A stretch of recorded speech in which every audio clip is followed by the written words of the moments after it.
आपण परळी शहरामधील पांगरी या गावामध्ये आहे व आपल्या सोबत मुंडे समर्थक आहे. दादा, आपल्या चॅनल तर्फे तुमचं खूप खूप स्वागत. दादा, काय वाटतं, मुंडे साहेबांनी राजीनामा दिला, एकंदरीत संतोष देशमुख हत्या प्रकरण असेल किंवा परळीला जे आता बोलण्यात येते, परळी पॅटर्न बोलण्यात येतोय किंवा बीड जिल्ह्यात हा बिहार झाला, बीडचा बिहार झाला, याच्याकडे आपण कसं बघता नेमकं? इथं कुठलाही परळी पॅटर्न बिहार किंवा हे झालेला नाहीये. इथे कुठलाही जातीवाद नाहीये. कोणत्याही गावात जरी गेलात तुम्ही तर कुणीही जातीवाद किंवा अण्णांनी किंवा साहेबांनी कधीही जातीवाद केलेला नाही इथे.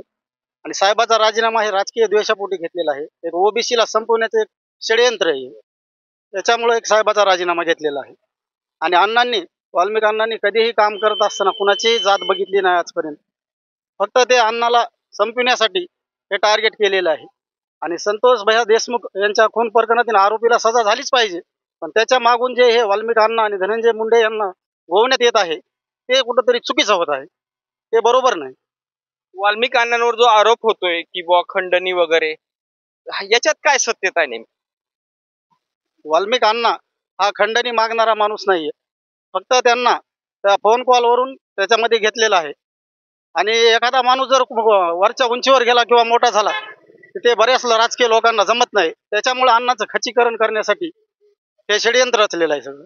मीडियामध्ये आपण बघतोय का परळी पॅटर्न वगैरे किंवा राखेचं प्रकरण वगैरे, काय वाटतं याबद्दल? परळी पॅटर्न राखेमध्ये याच्यामध्ये अण्णाचा किंवा साहेबाचा कुठलाही संबंध नाही. आता ज्याचे त्याचे धंदे करतात राखेचे लोक, पण अण्णाचा असा कुठलाही त्या राखेमध्ये संबंध नाही. किंवा परळी पॅटर्न, आता परळी पॅटर्न मध्ये इथे काय आम्ही सगळेच वंजारी समाजाचे नाहीत, सर्व समाजाचे आहेत. मी माळी समाजाचा आहे, हे वाणी समाजाचे आहेत, हे वंजारी समाजाचे आहेत, हे मराठा समाजाचे आहेत. इथे सर्व समाज आहे. आता एखाद्या जर समाजाला टार्गेट केलं असतं तर आता समाज येऊन इथं थांबणार नाही ना बोलण्यासाठी. आणि अण्णाचं तर असं काहीच नव्हतं. इतर समाजाला कधीही कुठला त्रास झाला नाही. तुम्ही याच गावात नाही, आता अण्णांचंच गाव आहे, पण दुसऱ्या गावात जरी जाऊन विचारलं कोणीही म्हणणार नाही. उलट अण्णांनी कामच केले जनतेचे. मुंडे साहेबांना आता 2 दिवसापासून टार्गेट केलं जातं की जे संतोष देशमुख हत्या प्रकरण आहे यांच्यावर सुद्धा गुन्हा दाखल करण्यात यावा. आता ते एक एक झाली की एक बाजू ते मांडत आहेत. त्यांना फक्त साहेबांना संपवायचं आहे. वाल्मिक अण्णाच्या माध्यमातून त्यांनी साहेबाला सुद्धा संपवायचं षडयंत्र केलेलं आहे. आता कालच आष्टीचा एक खोक्या निघाला. आता त्याच्या बोक्याला बी हे संपवायला पाहिजे ना. त्याचंही नाव घ्यायला पाहिजे सहआरोपी म्हणून. तिथं काही कोणी मीडियावाले तेवढे बोलताना दिसत नाहीत. तिथं सुद्धा त्याला सहआरोपी करायला पाहिजे. आता याच्यामध्ये साहेबाचा किंवा वाल्मिक अण्णाचा कुठलाही संबंध नाही. हा, ज्यांना गुन्हा केलाय त्याला फाशी झालीच पाहिजे गुन्हेगाराला, तो कुठल्याही जातीचा असो. काय वाटतं, नेमकं परळीला बदनाम करण्यात येतंय का? हा, परळीला एक जाणीवपूर्वक बदनाम करण्यात येत आहे. कारण एक धनंजय मुंडे खूप मोठ्या उंचीचा नेता झालेला होता आणि वाल्मिक कराड यांची लोकप्रियता एवढी झालेली होती ते लोकांना असं जमलं नाही. त्याच्यामुळे एक बदनाम करून त्यांना संपविण्याचा कट आहे. मीडियाच्या माध्यमातून आपण बघतो की जे वाल्मिक अण्णा यांची खूप बीड जिल्ह्यामध्ये दहशत आहे, यांची गँग आहे, याच्यात काय सत्यता आहे? काहीही दहशत नाहीत. वाल्मिक अण्णा एक देव माणूस आहे. इथला तुम्ही प्रत्येक समाजाला कुठल्याही जाऊन विचारा की वाल्मिक अण्णाची दहशत अशी आम्हाला तर दिसली नाही. आम्ही तर त्याच गावचे आहेत, अण्णाच्या गावचे आहेत, पण कुठंही नाही दहशत नाही. आपल्या सोबत दादा या ना पुढे. आपलं काय नाव? रामलिंग शिराळ. आम्ही वाणीच आहेत. अच्छा, काय वाटतं, हे जे संतोष देशमुख हत्या प्रकरण आहे किंवा परळीमध्ये जे आपण म्हणतोय की परळी पॅटर्न वगैरे, इथं खूप मोठी दहशत आहे असं बोलतोय, याच्यात काय सत्यता आहे? काहीच नाही तसं. ते तुमचं मीडियावाल्याच केलंय सगळं. दररोज बातमी चालू इथं कसलाच त्रास नाही कोणाला. सगळ्या जाती इथे 18 पगड जाती तिथं. मुद्दाम मीडियानंच केले सगळं जास्त राजकीय द्वेषापोटी. या या ना पुढे. दादा नमस्कार, आपलं काय नाव? पुढे या पुढे.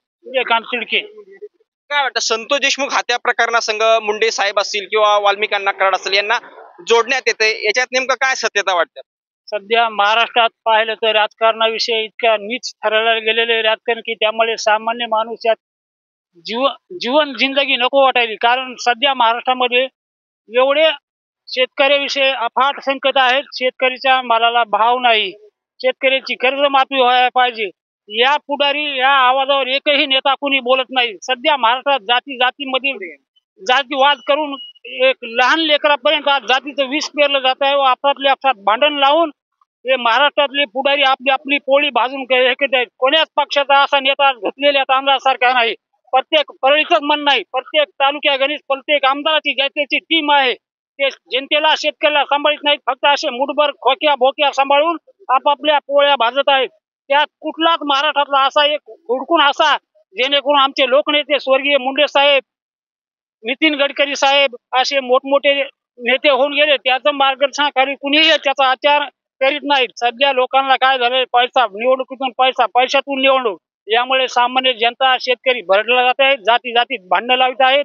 शेतकऱ्याच्या प्रश्नावर, सामान्य जनतेच्या प्रश्नावर एकाही नेत्याला आवाज उठवाय नको वाटायला लागलेले. त्यामुळे महाराष्ट्रातील जनता प्रचंड कंटाळून गेलेली आहे. त्यामुळे लोकांना राजकारणाविषयी आता फार काही इंटरेस्ट राहिलेला नाही.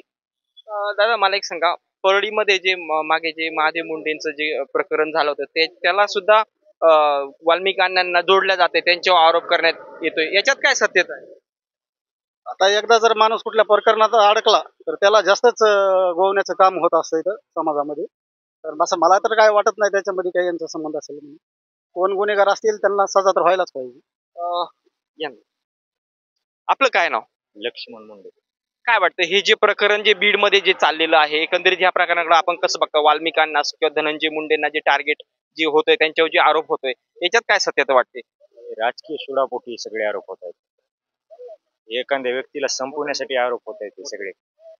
हे सगळे सर्व आरोप जे आहेत ते राजकीय सुडापोटी आहेत. म्हणजे संतोष देशमुख हत्या प्रकरण वगैरे आहे हे समजा, किंवा खंडणीचे जे आरोप होत आहे कराडांवर किंवा मुंडेंवर सुद्धा आता काही लोक आरोप करतात. जे आरोप होतात ते सर्व राजकीय द्वेषापोटी, राजकीय सुडापोटी आहेत. यात काही तथ्य नाही. सामान्य जनतेला सर्व यातली गोष्ट माहिती. मीडिया वन साइड चालली इथून माग. मीडियाने त्यांची बी बाजू मांडावी, अण्णांची बी आणि साहेबांची बी. सर्व मीडिया एक साइड चाललाय आतापर्यंत. वाल्मिकी अण्णांवर जो आता मीडियाच्या माध्यमातून आपण बघतोय की बीड जिल्ह्यामध्ये यांची खूप मोठी दहशत आहे, मोठी गँग आहे, असं याच्यात काय सत्य? अजिबात दहशत नाही. सर्व जाती धर्माचे लोक इथं गुन्ह्या गोविंदाने सर्व मिळून मिसळून राहतात. आजच नाही, स्वर्गीय मुंडे साहेबाच्या काळापासून राहतात. तुम्ही कोणालाही विचारू शकता इथे. आणि जी संतोष देशमुख हत्येचं जे प्रकरण होतं ते खंडणीची मागणी करण्यात आली. वाल्मिकांना पण त्याच्यात त्यांचा सहभाग होता, त्यांनी कॉल केला, त्यांची सातपुडा बंगल्यावर बैठक झाली, याच्यात काय सत्यता आहे? त्यातही काही सत्य नाही. अण्णा हे कोणालाही खंडणी मागत नाहीत व मागितली नाही. ते सर्वसामान्याचे नेते सर्वसामान्याचे काम करतात. ते खंडणी मागू शकत नाहीत असा माझा ठाम विश्वास आहे. काय वाटतं, बीडला नेमकं बदनाम करण्यात येतंय की खरोखर नेमकी इथं खरंच दहशत आहे का कुणाची? बीड मध्ये अजिबातही दहशत नाही कोणाची. एवढं राजकीय सुडापोटी बदनामी हे ते चालू आहे सगळी. आता स्वर्गीय संतोषजी देशमुख यांना भावपूर्ण श्रद्धांजली. आणि हा जो प्रकार एकंदरीत झाला आहे तो अत्यंत दुर्दैवी आहे. आरोपीला कोणत्याही प्रकारच्या आरोपीला कुठलीही समज नसतो, त्यांना कोणतीही आरोपीला जात नसते. त्यामुळं जो प्रकार घडला आहे त्यामध्ये कठोरात कठोर जी काही शिक्षा असेल ती शासनानं एकंदरीत आरोपींना करावी, त्याविषयी आमच्यामध्ये अजिबात दुमत नाहीये. आम्ही सर्वजण त्या गोष्टीसाठी पाठिंबा आहे.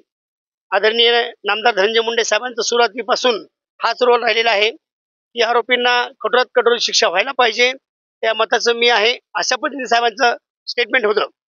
परंतु दिवसेंदिवस या ट्विटमध्ये एकंदरीत काही लोकांनी जातीचा रंग देण्याचा प्रयत्न तो जो झाला तो दुर्दैवी आहे. कारण 18 पगड समाज हा अत्यंत चांगल्या पद्धतीनं गुण्यागोविंदा नांदत आहे. या परळी मतदारसंघामध्ये आम्ही सर्व अगदी भावाभावाप्रमाणे पूर्ण एकंदरीत राहतो. आजपर्यंत आमचा कुठल्याही प्रकारचा गालबोट नाही. मराठा समाज असेल, वंजारी समाज असेल, मुस्लिम समाज असेल, दलित समाज असेल, 18 पगडमध्ये सर्व अत्यंत खेळीमेळीच्या वातावरणात आजपर्यंत आम्ही राहिलो आहेत. साहेबांवर जो आरोप होतोय धनंजय मुंडे साहेबांवर, त्या आरोपाबद्दल आपल्याला काय वाटतं? अत्यंत चुकीचा तो आरोप आहे. कारण साहेबांचं कुठंही कोणत्याही FR मध्ये किंवा कुणीही आजपर्यंत नाव घेतलेलं नाही. परंतु अंजली त्या दमनिया चुकीच्या दिशेनं त्याचं ते एकंदरीत स्टेटमेंट देत आहे दिवसेंदिवस. तसेच आदरणीय सुरेश धस यांनी सुद्धा अगदी खालच्या स्टेपला जाऊन आदरणीय साहेबांवरती टीका केली की त्यांची आई ही नात्रा या ठिकाणी राहते. परंतु मूळ परिस्थिती अशी साहेब यामध्ये की त्यांच्या जे निवास आहे जगमित्र निवास या ठिकाणचं नूतनीकरणाचं काम चालू आहे. त्यामुळे ते पंढरी निवास नात्र या ठिकाणी त्यांचं पूर्ण कुटुंब राहतं. आम्ही सुद्धा सर्व गावातील कार्यकर्ते, बाहेरगावचे कार्यकर्ते ते साहेबांना भेटायला तिथं सुद्धा जात असतो. त्याविषयी काय अडचण नाही कुठल्या प्रकारची. वाल्मिक कराड जे आहे त्यांच्यावर जे खंडणीचे आरोप केले जात आहे याच्यात काय सत्य? हा जो भाग आहे तो एकंदरीत हा न्यायालयीन भाग आहे. त्यामुळे प्रवेश असल्यामुळं आपण स्वतः काही विषयी बोलू शकत नाही. जे सत्य परिस्थिती असेल त्यामध्ये ते पूर्ण एकंदरीत चौकशी करून जो निकाल देतील तो न्याय व्यवस्था देईल, त्याविषयी काय अडचण नाही. साहेबांचे आणि वाल्मिकराडांचे जे संबंध होते त्यामुळे त्यांना टार्गेट केलं जातं याबद्दल आपल्याला काय वाटतं? असं जर पाहायला गेलं तर हे एकंदरीत साहेबांच्या सोबतच सावलीप्रमाणे वाल्मिकांना राहिलेले आहेत. त्यांनीही जे काही त्यांच्यावरती काही जबाबदाऱ्या सोपवल्या वारंवार. आमचे जयंत्या असतील, सार्वजनिक कार्यक्रम असतील, गणेश उत्सव फेस्टिवल असेल, असे कार्यक्रम कुठल्या प्रकारचे किंवा निवडणुकीमध्ये काही कार्यक्रम असतील, सभा असतील, यांचं अरेंजमेंट पूर्ण एकंदरीत अण्णा करायचे. परळीला गेल्या 2-3 महिन्यापासून परळीला बोललं जातं. तसं आपण मुळशी पॅटर्न जर पिक्चर बघितलं असेल तसंच आता काही लोक बोलतात का परळी पॅटर्न वगैरे. हे अगदी दुर्दैव आहे. कारण परळी मतदारसंघामध्ये जनसामान्य प्रत्येक व्यापारी राहतो, प्रत्येकाचे व्यवसाय आहेत, चांगल्या पद्धतीचे गुणवंदन आणतात पूर्ण एकंदरीत. परंतु परळीला अगदी विलन टाईपमध्ये परळीला बोलते, पण याचे दुष्परिणाम खूप होत आहेत. यामध्ये मार्केटची परिस्थिती आजच्या तारखेला खूप डाऊन झालेली आहे मार्केटची परिस्थिती.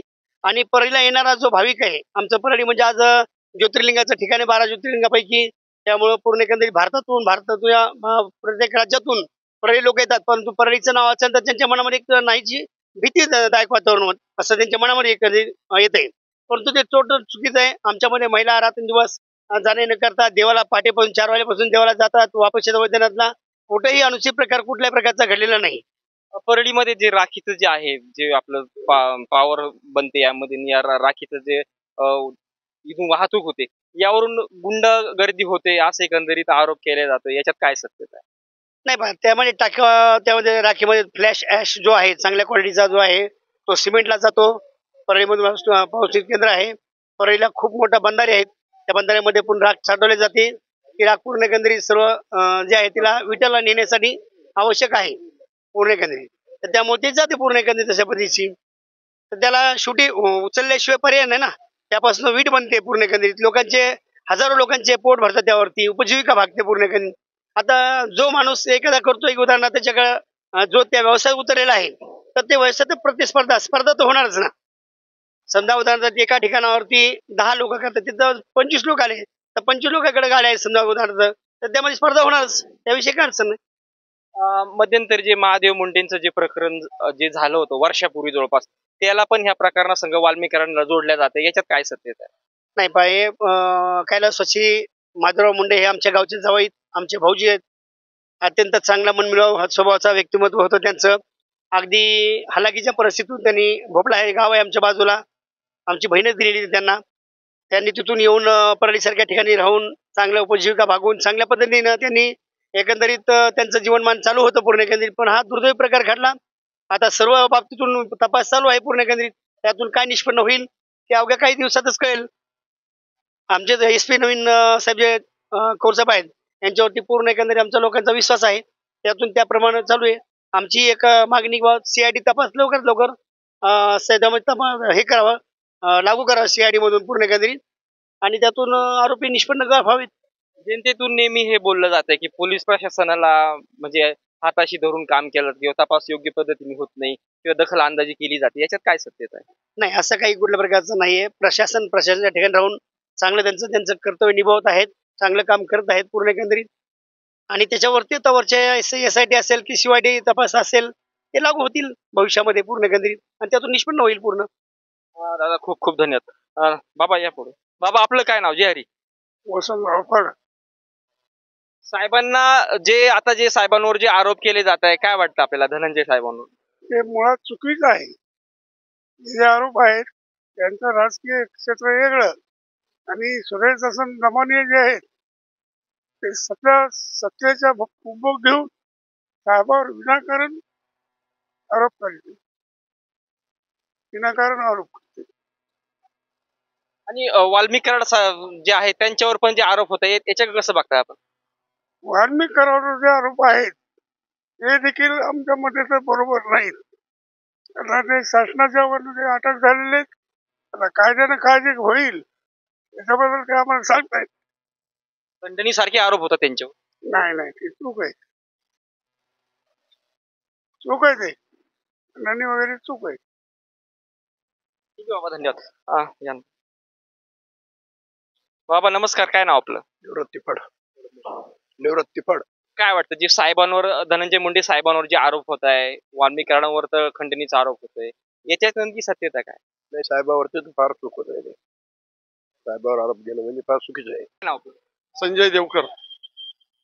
धनंजय मुंडे साहेबांनी राजीनामा दिला, संतोष देशमुख हत्या प्रकरण, त्यानंतर वाल्मिकीकरणाचा संबंध, एकंदरीत या बाबतीत आपलं काय मत?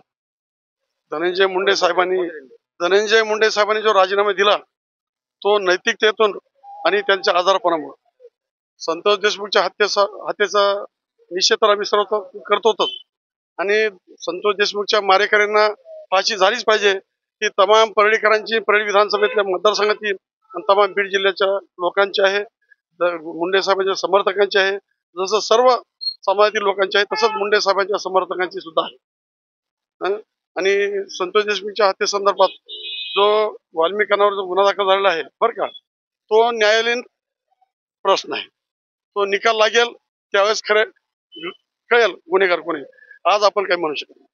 पण ह्या प्रकरणाशी धनंजय मुंडे साहेबांचा काही संबंध नाही, मला असं म्हणायचं. परळीमध्ये जे राखीचं जे प्रकरण आहे, राखीवरून मोठी गुंडागर्दी वाढलेली आहे, याच्यात काय सत्यता आहे?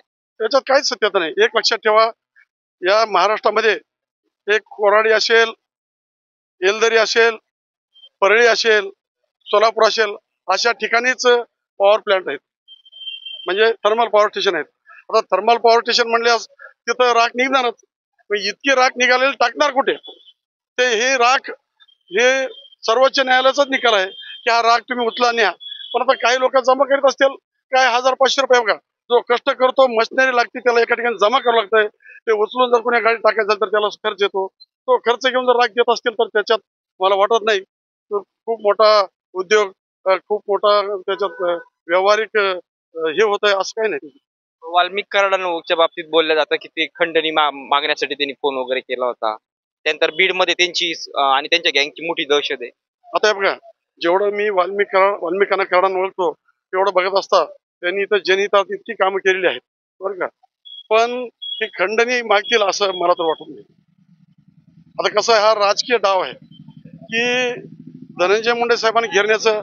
आमच्या एकाच गावचे 2 मंत्री झाले, कॅबिनेट मंत्री झाले, त्यांचं वर्चस्व कुठंतरी वाढतंय, त्या राज्यामध्ये वाढतंय. मग कुठंतरी यांच्या वर्चस्वाला सुरुंग लावायचं हा राजकीय विरोधकांचा डाव आहे. धनंजय मुंडे साहेबांवर सुद्धा गुन्हा दाखल करावा अशी मागणी होते. काही 302 त्यांच्यावर लावा. होऊ शकत नाही. एक लक्षात ठेवा, जो नेता या राज्यामध्ये काम संघर्षातून, कष्टातून 25 वर्ष एक संघर्ष करून पुढे आलेला आहे, हा नेता असल्या कोणत्या गोष्टी समर्थन करेल असं आम्हाला वाटतं. वाल्मिक अण्णा कराड जे आहे त्यांच्या बाबतीत महादेव मुंडे जे आहे त्यांचं मत 1 वर्षापूर्वी जे प्रकरण झालं होतं त्याच्या संघ सुद्धा त्याचा संबंध लावला जातो. याच्यात काय सत्यता वाटतं? आता ह्याच्यात तर सत्यता काहीच नाही का. महादेव मुंडेंचा जे मृत्यू आहे तो सुद्धा दुःखद आहे. त्यांच्याही मारेकऱ्यांना अटक झाली पाहिजे आणि त्यांच्या मारेकऱ्यांना फाशी झाली पाहिजे. महादेव मुंडेचं खून आणि वाल्मिकांचा संबंधच येत नाही. दुसरा एक शेवटचा 1 किंवा 2 प्रश्न. जसं मुळशी पॅटर्न पिक्चर आपण बघितलं असेल तसं परळी पॅटर्न असं बोललं जातं, याच्यावर आपण कसं बघता यावं? साहेब मी एक सांगतो, परळी शहर हे 12 ज्योतिर्लिंगापैकी एक शहर आहे. पंचम ज्योतिर्लिंग आहे. या परळी शहराला, या परळी शहराचं वैभव, या परळी शहराचं नेतृत्व जे धनंजय मुंडे साहेब आणि पंकजा मुंडे हे चांगल्या रीतीने करतात आणि पुढे चालून यांना कुठंतरी खोडा घालायचं यांचा नेतृत्व संपण्याचा जो डाव आहे तो विरोधकांचा आहे. पण आजच्या घडीला जरी थोडा त्रास होत जाईल मला, पण नैतिकतेतून साहेबांनी जरी राजीनामा दिला असलं, पण साहेब उद्या आमच्या भविष्यातले उद्याचे या राज्याचे खूप मोठे नेते आहेत. मी ओबीच आहे, तर ओबीच नसतं तमाम सर्व जाती धर्माचे आमचे साहेब नेते आहेत. साहेब आणखीन उभारी घेणार आणि धनंजय मुंडे साहेब उद्या मोठ्या उमेदीनं या राज्याच्या राजकारणात सक्रिय होणार आहेत. आज बी सक्रिय आहेत, पण राज्याच्या राजकारणात आणखीन सक्रियपणे गोरगरीब जनतेचं, या महाराष्ट्रातील तमाम लोकांचं ते सेवा करणार आहे. बीडचा बिहार झाला असं म्हटलं जातं, याच्यात काय सत्य? हे मला मान्य नाही. बीडचा बिहार होऊच शकत नाही. अरे बाबा, तुम्ही आज बघतायत जालन्याची घटना बघा, तर जालन्याला बिहार म्हणू शकतो का? बीडची घटना, आता संदीप क्षीरसागर त्यांच्या पीएला च्या मार्फत एका मॅनेजरला मारहाण केली, त्यांचं बीड शहराचं बिहार होत नाही का? एक परळी शहरामध्ये एकच आहे, धनंजय मुंडे साहेब आणि पंकजाताई मुंडे हे 2 मंत्री झालेत. त्यांच्या वर्चस्वाला कसं सुरुंग लावायचं हा बदनाम. आरोपपत्र सिद्ध झालेले, आरोपपत्रामध्ये जे समजा नावं आलेले आहेत ते तर काय न्यायालयामध्ये न्यायप्रविष्ट असल्यामुळे त्याच्यावर काय बोलण्याचा म्हणजे सामान्य माणसाला हे नाही. जे न्यायालयात जे काय आपलं सिद्ध होईल त्याच्यानंतर सगळे मतं मांडले जातील आणि जी बी समजा हे जातीवादाचा विषय आहे ते खरं जातीवाद तर आमच्या गावामध्ये तर कुठंच हे जातीवाद नाही किंवा आमचे 18 पगड लोकसंख्येचं गाव आहे. त्याच्यात माळी आहेत, धनगर आहेत, बाकी इतर सगळ्या समाजाचे आहेत, एसी समाजाचे 12 बलुतेदार आहेत आणि आमच्या गावामध्ये कुठंही जातीवादाचं थोडंही हे नाही. आणि त्याच्यामध्ये आणि हे जरांगे साहेब हे मीडिया सगळे जे जाते जरांगे साहेब जे बोलतेत की प्रत्येक आमचा मराठा, आम्ही असं, आम्ही तसं, हे जे काही बोलतेत ह्याच्यामध्ये सगळंच जाणवतंय, ह्या अख्ख्या महाराष्ट्राला कळतंय की त्यांच्या ह्याच्यामध्ये कसा कुठं जातीवाद हा भरलेला आहे. आमच्या तर ह्याच्यामध्ये इकडं काही कुठं जातीवाद आम्ही केलेला नाही आणि कुठं करत बी नाही. आमचे सगळे मित्र मराठा समाजाचे आहेत, आमच्या गावामध्ये मराठा समाजाचे घरं आहेत, आमच्या पूर्ण 18 पगड जातीच्या लोकांसोबत आमचे रिलेशन जसे पहिले आहेत आता बी तेच आहेत. त्याच्यामध्ये जो आरोप होतोय परळी पॅटर्न, तसं मुळशी पॅटर्न आपण पिक्चर तसं लोक म्हणतात परळी पॅटर्न मीडियामध्ये बघतो आपण. सगळं परळीमध्ये दहशत आहे का, किंवा त्याच्यात राखीचं प्रकरण असेल किंवा गुंडागर्दी आहे? हे राखीचं प्रकरण जे आहे ते तळे पूर्ण भरलेले आहेत, त्याच्यामुळं लोकांच्या आरोग्याला ह्या धोकादायक आहेत म्हणून ती राख उचलली जाते ह्याच्यामध्ये. आणि ते उगं राखीचं भांडवल करून रिकामा परळीला बदनाम करण्याचं षडयंत्र आहे राजकीय लोकांचं. त्या ह्याच्या पलीकडे काही नाही. मुंडेंना आता आरोप होतोय काही नेत्यांकडून, म्हणजे काही की बुवा त्यांच्यावर आरोप होतोय की त्यांना पण गुन्ह्यामध्ये त्यांच्या गुन्हा दाखल झाला पाहिजे, त्यावर असं हे राजकीय हे राजकीय स्टंट आहे. राजकीय बदनामी करून त्यांचं करिअर बरबाद करण्याचा त्यांचा मानस आहे. वाल्मिक कराडांवर पण म्हणतात की बीड मध्ये मोठी दहशत आहे, याच्यात काय सत्य? आता तुम्हीच मीडियावाले पूर्ण गावगाव असं फिरताना बाईट घेत असताना कोणाच्या, तुम्हाला कुठंतरी इथं जातीवाद परळीमध्ये दिसला का, किंवा वाल्मिक अण्णांना कोणाला त्रास दिलेला असं तुम्हाला वाटलं का? हे असं सर्व इथं सगळं गुन्हा परळी आमच्या परळी तालुक्यात लोक आहेत.